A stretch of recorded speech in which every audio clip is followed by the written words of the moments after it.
Hello everyone. तो आप सभी कैसे हैं? सभी को हरे कृष्णा, राधे राधे। और जितने भी बच्चे हैं, आप सभी का सीटेट का जो भी एग्ज़ाम है वो हो चुका है। हमने आपको बहुत सारे प्रैक्टिस सेट कराए थे। प्रैक्टिस सेट में से आई होप आप सभी को क्वेश्चन मिले होंगे और प्रैक्टिस सेट आपके लिए फ़ायदेमंद रहा होगा। तो देखिए, सीटेट के बाद हम बहुत वीडियो थोड़ा कम कर दिए बनाना। अभी से आपका वीडियो बनाना हम फिर से स्टार्ट कर रहे हैं। देखिए, बहुत सारे बच्चे हैं जो सीटेट क्लियर कर लिए होंगे, बहुत सारे बच्चे हैं जो 1 नंबर या 2 नंबर से रह गए होंगे। तो देखिए, अगर आप 1 नंबर 2 नंबर से रह गए तो घबराइए नहीं, अगली बार आप निश्चित उसे क्लियर कर लेंगे। लेकिन हाँ, अभी से आप अपनी तैयारी को फिर से जुट जाइए। तो देखिए, सीटेट का जो आपका प्रैक्टिस सेट है, कुछ दिन बाद हम फिर से स्टार्ट करेंगे। अगर प्रैक्टिस सेट नहीं स्टार्ट करते हैं तो आपको चैप्टर वाइज चीज़ें लेकर चलेंगे। तो आज हम सबसे पहले बात कर लेंगे रीट का। देखिए, जैसे आपका रीट का फॉर्म आया है तो जितने भी बच्चे, आप सभी रीट का भी फॉर्म भरिए। हरियाणा का आया था, आप सभी ने हरियाणा का भरा होगा। मतलब जहाँ से भी आए, आप सभी हर जगह फॉर्म भरते रहिए। तो आज हम रीट की बातें करेंगे। तो रीट में सबसे पहले हम देखेंगे कि जैसे जो बच्चे अगर 2021 में या 2022 में जो पेपर दे चुके हैं, क्या उनके लिए वैलिड है, इनवैलिड है, किस तरीके से आपके दिमाग में चल रहा होगा कि अदर स्टेट वाले जो बच्चे हैं वो कितने नंबर पाएंगे तो वहाँ पर पास होंगे, या अदर स्टेट वाले फॉर्म भर सकते हैं, नहीं भर सकते हैं।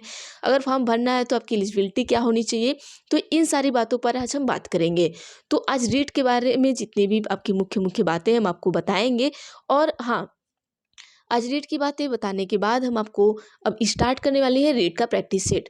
देखिए, अभी आपका सीटेट इसके बाद है और रीट जो आपका फरवरी में ही है। तो फरवरी में ख़त्म होने के बाद हम सीटेट का भी स्टार्ट कर देंगे, नहीं तो साथ में हम सीटेट को भी लेके चलेंगे। तो जो बच्चे रीट भरेंगे वो रीट वाले बच्चे रीट पढ़ेंगे, जो सीटेट भरेंगे वो सीटेट। और मुझे यहाँ तक है कि जो बच्चे सीटेट देंगे वो रीट भी दे सकते हैं।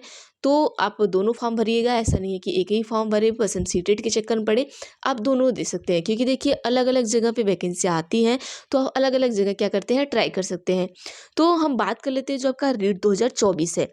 तो देखिए, जो रीट आपका 2024 है, इसमें देखिए जब जो रीट 2021 का जो प्रमाण पत्र था, जो आपका 2 नवंबर 2021 को जारी प्रमाण पत्र, अब क्या हो चुका है, अब आपका अवैध हो चुका है। मतलब ये क्या था, ये पहले ये केवल 3 वर्ष तक का वैध था जो आपका रीट 2021 में हुआ था। ठीक है। उसके बाद जब रीट आपका 2022 में जो रीट हुआ, उसका जो प्रमाण पत्र है वो 29 सितंबर 2022 को क्या हुआ था, जारी हुआ। और जो प्रमाण पत्र वो लाइफ टाइम के लिए वैलिड कर दिया गया।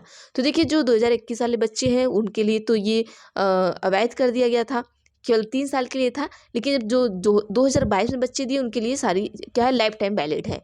तो जो बच्चे पास हो चुके हैं उनके लिए तो रीट की कोई ज़रूरत नहीं है। लेकिन जो बच्चे अब नहीं पास हुए हैं उनको रीट देना है। और देखिए, किसी भी ईयर और किसी भी सेमेस्टर के छात्र, जैसे आप अगर बीएड कर रहे हैं, बीएसटीसी कर रहे हैं, बीटीसी कर रहे हैं, डीएलएड कर रहे हैं, बीए बीएड कर रहे हैं, बीएससी बीएड के छात्र क्या कर सकते हैं, आप सभी आवेदन कर सकते हैं। ठीक है। लेकिन बीएससी के साथ आपको बीएड होना चाहिए, ये है। ठीक है। तो जैसे कि आप किसी भी सेमेस्टर में हैं, मान लीजिए कि आप अभी डीएलएड फर्स्ट सेमेस्टर में है, सेकंड में है, या बीएड कर रहे हैं, बीएड फर्स्ट में है, या सेकंड सेमेस्टर में है, या फर्स्ट ईयर में है, सेकंड ईयर में है, तो आप क्या करते हैं, वो भर सकते हैं। और जो आपका प्रमाण पत्र होगा, मतलब कि वो वैलिड हो जाएगा। ठीक है। तो देखिए, जो बच्चे अभी इस तरीके से हैं कि अभी वो बीएड कर ही रहे हैं, तो वो अभी से फॉर्म भरना आप स्टार्ट कर दीजिए। क्या होता है ना कि आपको ना आइडिया हो जाता है कि पेपर कैसे आ रहा है, क्या एक बार दो बार अगर आप फेल भी होते हैं तो उतना आपको वो नहीं रहता है कि चलिए अभी तो हमारा बीएड कंप्लीट नहीं हुआ है, हमारा डीएलएड कंप्लीट नहीं हुआ है। इसके बाद जैसे ही डीएलएड कंप्लीट होता है, अगर आप एक दो बार फेल भी हो जाते हैं तो भी आप दो तीसरी बार आप बढ़िया तरीके से, क्या बढ़िया नंबर से आप क्या कर सकते हैं, क्लियर कर सकते हैं। तो आइए कुछ चीज़ें और हम जान लेते हैं यहाँ पर। जैसे देखिए, सबसे पहले हम जान लेते हैं कि जो आपका रीट है वो सिर्फ आपका क्या है, पात्रता परीक्षा है। पात्रता परीक्षा का मतलब है कि क्वालिफाइंग। ठीक है। जैसे आपका सीटेट हुआ, यूपीटेट हुआ, इसी की तरह क्या आपका रीट भी है। तो आप पेपर देंगे, क्लियर करेंगे। ये कोई वैकेंसी नहीं है कि नहीं रीट आ गई तो ये वैकेंसी है, वैकेंसी नहीं है। जैसे कि यूपी का टेट होता है, तो ऐसे आप टेट दे दिए, फिर उसके बाद आप सुपर टेट में बैठेंगे। तो यहाँ ये राजस्थान का टेट होता है, तो राजस्थान का टेट दे दिए। अब इसके बाद क्या करेंगे आप, फिर उसके बाद आप राजस्थान में जो आपका सुपर टेट आएगा उसमें बैठेंगे, अगर इसको क्लियर कर लेते हैं। फिर अब देखिए, अब यहाँ पर यदि आप पास कर लेते हैं तो इसके बाद शिक्षक भर्ती आएगी और उसका पेपर बाद में होगा। अब इसके बाद देखिए शिक्षक भर्ती कितनी आती है, कितनी नहीं आती है। अब यहाँ पर और देख लेते हैं कि प्राइमरी के लिए कक्षा 12वीं पास, वो डीएलएड, बीएसटीसी, और क्या BLED होने चाहिए। देखिए वहाँ के लोग जो होते हैं 12वीं पास, एक आपका जैसे BSTC हो गया, DLED, वो 3-4 साल का होता है, तो वो अलग होता है। और यहाँ पे जैसे हम लोग यूपी में है तो हम लोग का क्या होता है कि अगर हम 2 साल DLED किए तो DLED हमारा क्लियर होना चाहिए, क्योंकि हम लोग ग्रेजुएशन बात करते हैं, तो यहाँ के लोग भी क्या है एलिजिबल हो सकते हैं वहाँ पर, ठीक है। और जूनियर में आपका क्या होता है, जूनियर में ग्रेजुएशन चाहिए, BSTC चाहिए, DLED चाहिए, B.Ed चाहिए और BLED वाले भर सकते हैं, ठीक है। ये आपका क्या है, ये आपका क्वालिफिकेशन है। और रीट 2024 के जो सर्टिफिकेट की वैधता होगी वो क्या रहेगी, आपकी लाइफ टाइम रहेगी। ऐसा नहीं है कि ये लाइफ टाइम नहीं रहेगा। अगर अभी आप पेपर देते हैं, एक बार क्लियर कर लीजिए, जैसे सीटेट आप एक बार क्लियर कर लिए तो आपका लाइफ टाइम है, वैसे आप इसको भी क्लियर कर लेंगे, आपका लाइफ टाइम हो जाएगा, ठीक है। बाकी क्या है कि परीक्षा जैसे आपका 27 फरवरी 2025 को होगी, आप सभी को पता है। और आगे चलिए देखते हैं, शायद अभी थोड़ा डेट चेंज हुआ है, ये मैंने पहले से बना के रख लिया था, अभी मुझे याद नहीं 27 या 22 फरवरी कुछ ऐसा है, एक बार आप चेक कर लीजिएगा, ठीक है। और इसमें हम देख लेंगे जैसे कि जो नंबर होता है, ठीक है, तो इसमें क्या है कि आपका निगेटिव मार्किंग नहीं होता है। जैसे आप सभी को कन्फ्यूज़न होगा कि निगेटिव मार्किंग होता है नहीं होता है, तो आपको बता देना चाहते हैं कि इसमें क्या होता है, निगेटिव मार्किंग नहीं होती है। और निगेटिव मार्किंग तब लगेगा जब जैसे कि जब आप क्या करेंगे, प्रश्न से संबंधित गोले को OMR खाली छोड़ के आओगे। जैसे क्या है ना, गोला देते ऐसे 150 क्वेश्चन दे दिए। अब यहाँ पर अगर 150 में अगर आपने मतलब कि 5 गोले अपने छोड़ के चले आए, ठीक है, तो 5 गोले अगर आप छोड़ के चले आए तो उसमें 1/3 का नेगेटिव मार्किंग का नियम बनाया गया है, ठीक है। देखिए उसमें होता क्या है कि ये धांधली से बचाने के लिए ये लोग कर रहे हैं, क्योंकि बहुत से लोग क्या करते हैं कि जाएंगे 10 क्वेश्चन करके चले आएंगे और 140 गोले छोड़ देंगे। अब उसमें क्या है कि 140 उनका क्या है, कैसे सेटिंग वेटिंग है और वो भर लिए। अब भर लिए तो वो पास हो गए। तो ये चीज़ें यहाँ पे बिल्कुल सही है कि अगर आप गोले छोड़ के आते हैं तो आपकी निगेटिव मार्किंग होगी। देखिए जो बच्चा पढ़ा रहेगा, निगेटिव मार्किंग नहीं है तो वो गोला भर के ही आएगा, ये तो कन्फर्म है। लेकिन कुछ बच्चे ऐसे होते हैं कि जो कुछ क्वेश्चन करने के चक्कर में गोले नहीं भरते, लेकिन आप ये गलती मत करिएगा। अगर आपका क्वेश्चन छोटा भी है तो आप जय माता दी करके सारे गोले ऐसे ही भर डालिए, ठीक है। 1 2 3 ABC जहाँ भी मतलब लगता है नहीं सही होगा, कम से कम आपका निगेटिव मार्किंग तो नहीं जाएगा। और इसलिए आप गोले मत छोड़िएगा, क्योंकि 1/3 निगेटिव मार्किंग का नियम वहाँ पर है, ठीक है। अगर कोई प्रश्न नहीं आ रहा है तो खाली छोड़ने के बजाय आप क्या करेंगे, जैसे कि ई ऑप्शन भरना पड़ेगा आपको। जैसे कि वहाँ पर क्या है कि जैसे कि अगर कोई नहीं आ रहा है प्रश्न ना, तो इसका कोई मतलब नहीं है। जैसे कि आपको 5 ऑप्शन देगा, ठीक है, 5 ऑप्शन देगा ABCDE, तो भाई अगर हमें नहीं आ रहा है तो ऐसा थोड़ी ना कि हम ई भरेंगे, क्योंकि निगेटिव मार्किंग तो है ही नहीं, तो हम ई क्यों भरें। जब निगेटिव मार्किंग नहीं है तो हम जो 4 ऑप्शन दिए गए हैं, चारों ऑप्शन में से हम कोई भी ऑप्शन भर दें, ठीक है, A भर दे, B भर दे, C भर दे, तुक्का मार दे, कोई तो कोई सही होगा हमारा। तो इसलिए आप छोड़िएगा नहीं। और क्या देख लेते हैं, देखिए अगर प्रश्न छोड़ देते हैं तो ई ऑप्शन भी नहीं भरते हैं, तब क्या होगा कि 1/3 निगेटिव मार्किंग होगी। और ई ऑप्शन का मतलब कि नॉट अटेम्प्ट, ये मत समझ लीजिएगा कि ई ऑप्शन जैसे कि आपके बिहार वाले में दिया कि इनमें से कोई नहीं, इनमें से एक से अधिक, ये मत समझिएगा। ई का मतलब यहाँ पर होगा नॉट अटेम्प्ट, कि मतलब हम इसको अटेम्प्ट नहीं करना चाहते।